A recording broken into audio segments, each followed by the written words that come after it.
Jeg forstår simpelthen ikke, hvordan kan man kigge på en baby og sige, det er en Olav.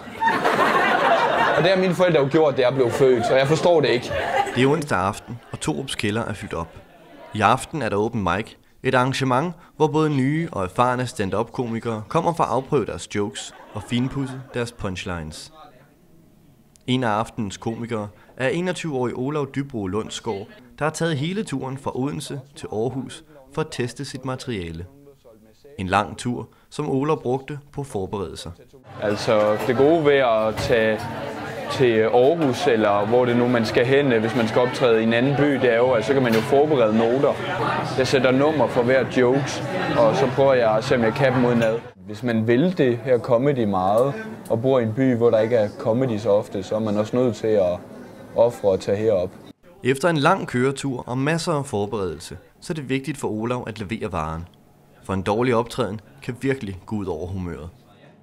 Hvis man har haft en optræden, man ikke er tilfreds med, man måske har hørt nogen bagved sige, at man var dårlig, så sidder der jo en eller anden vrede i sig. Sådan at, eller hvorfor var det ikke sjovt at tage hele vejen herop for at lave noget lort? Altså der bliver man rimelig vred.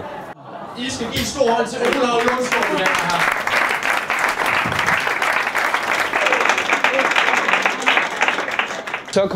Da vi så kom derned i Barcelona, så lagde jeg mærke til, at på McDonald's'erne, der siger ekspedienterne, hola, hola, og det er så det spanske udtryk for at hjælpe den næste. Og de siger det i munden på hinanden, hola, hola, og det var mega forvirrende. Jeg hedder Olav, så jeg blev mega forvirrende. Hola, hola, ja, jeg skal lige, jeg skal lige på dig, ja. I har været et rigtig godt publikum, gik stort til vores værd, Tibor Tang. Jeg synes, det gik godt.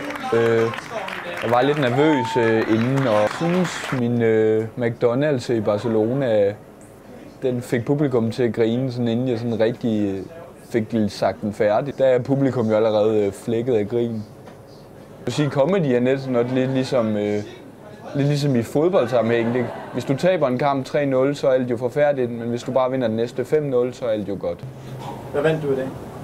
Jeg kan ikke finde et tal, der er højt nok, det ene. Et eller andet højt 0. En billion 0. En million 0.